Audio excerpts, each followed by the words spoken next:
ঈশ্বরের বাক্য জীবন্ত এবং সক্রিয়।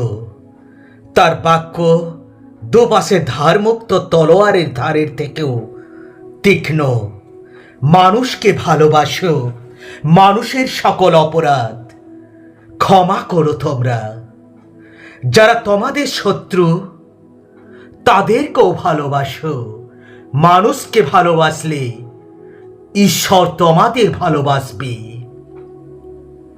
আমি সত্য পথ, আমাকে ছাড়া মহাপ্রভু জগৎ পিতার কাছে যাবার কোনো পথ নেই। নরক যাবার পথ খুব সহজ। ঈশ্বরের নামে পশু হত্যা করো না।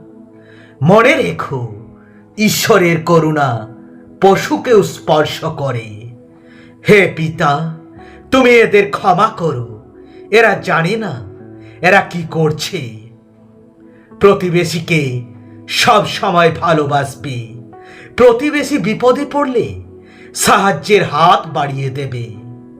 মনে রাখবে, এই পৃথিবীতে আমাদের সকলকে পাশাপাশি বসবাস করতে হবে। মিথ্যে কথা বলো না। মিথ্যে কথা বললে আত্মার অবমাননা হয়। সত্য পথে থাকার চেষ্টা করবে। সব সময় সব সততার দ্বারা কার্য সাধন করবে। অসৎ উপায়ে হয়তো সহজে কোনো কাজ সাধন হবে, কিন্তু তার ফল হবে মারাত্মক। শিশু এবং নারীকে আলাদা শ্রদ্ধা জ্ঞাপন করবে। মনে রাখবে, এরাই হচ্ছে জগৎ সংসারের শ্রেষ্ঠ নিদর্শন। বিশ্ব প্রকৃতির সাথে একাত্ম হওয়ার চেষ্টা করবে। নিজেকে বিশ্ব প্রকৃতির ক্ষুদ্রাতি ক্ষুদ্র অংশ বলে মনে করবে। কখনো বড় মানুষই করবে না। মনে রাখবে, ঈশ্বর সকলকে একই রকম ভাবে ভালোবাসেন।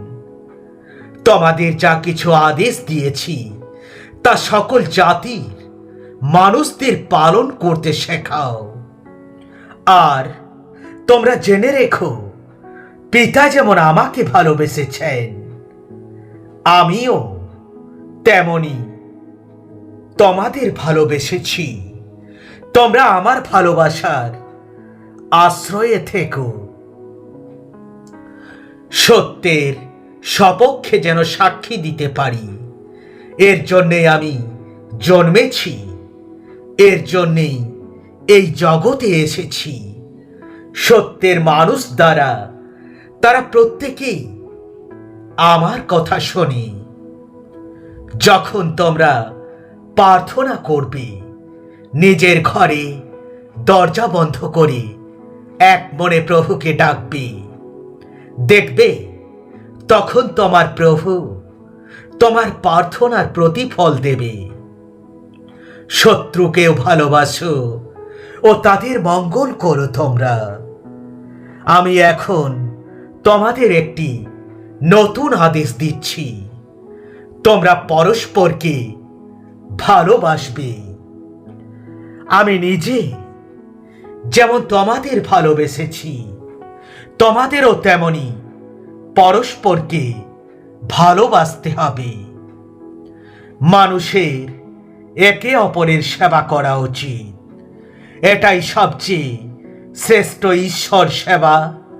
স্বার্থপর ভাবনাকে ত্যাগ করো। তোমরা নিজের প্রভুকে বা পরমাত্মাকে নিজের সমস্ত মন দিয়ে, নিজের সমস্ত বুদ্ধি দিয়ে এবং নিজের সমস্ত শক্তি দিয়ে প্রেম করো। এটাই হলো প্রধান আদেশ। তুমি ব্যভিচার করবে না, তুমি হত্যা করবে না, তুমি চুরি করবে না, তুমি লোভ করবে না। এই সমস্ত আদেশ তুমি আমার মেনে চলবে। তুমি যেমন নিজেকে ভালোবাসো, ঠিক তেমনি তুমি তোমার প্রতিবেশীকেও ভালোবাসবে। যে পুরো বিশ্বকে লাভ করে কিন্তু নিজের অন্তরাত্মাকে কষ্ট দেয়, তাহলে তার আর কি লাভ হলো? যারা তোমাকে ভালোবাসে শুধু তাদেরকেই ভালোবাসলে তোমার কৃতিত্ব কথাই বলো? পাপীরাও তো তাই করে। আমি আছি তোমার সঙ্গে, চিন্তা কেন তোমার? একবার মন দিয়ে ডাকো, দেখবে সাড়া পাবে আমার।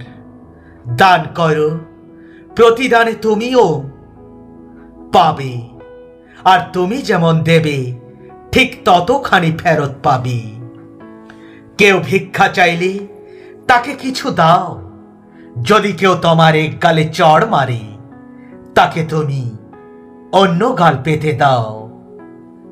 যে নিজের প্রশংসা করে তাকে বিনীত করা হবে, কিন্তু যে সবাইকে বিনীত করে তাকে প্রশংসা করা হবে। একে অপরকে ভালোবাসো যেমন আমি তোমাকে ভালোবাসি। এইভাবে তোমাকেও একে অপরের সাথে ভালোবাসা প্রদান করে যেতে হবে। তোমার ভিতরের যত পাপ আছে সেটাকে সবার আগে ত্যাগ করো। করুণা এবং সদ্ভাব তোমার মধ্য থেকে কখনোই যেন আলাদা না হয়ে যায়। পারলে সেটাকে গলার মালা বানাও এবং নিজের হৃদয়ে মিশিয়ে ফেলো। এরকমটা করলে তুমি পরমাত্মা এবং মানুষ উভয়ের এই ভালোবাসা পাবে। তুমি অনেক বুদ্ধিমান হবে। নিজের হৃদয়কে বিভ্রান্ত করো না। ভগবানকে বিশ্বাস করো, আমাকে বিশ্বাস করো। সাবধানে থাকো, সতর্ক থাকো এবং প্রার্থনা করো, কারণ তুমি জানো না কখন তোমার জীবন শেষ হয়ে যাবে। সেই মানুষই ধন্য যে বুদ্ধি এবং জ্ঞান পেয়েছে, কারণ বুদ্ধির প্রাপ্তি রূপোর প্রাপ্তির থেকেও অনেক বেশি মূল্যবান। নিজের হৃদয়ের ক্ষমা, দয়া আর প্রেমের ভাবনাগুলো দিয়ে নিজের চেহারাটা তুমি যতটা সুন্দর বানাতে পারবে, তা তুমি দামি কোনো সরঞ্জামের দ্বারাও বানাতে পারবে না।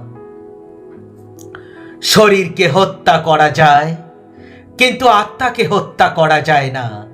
তাকে ভয় পেও না।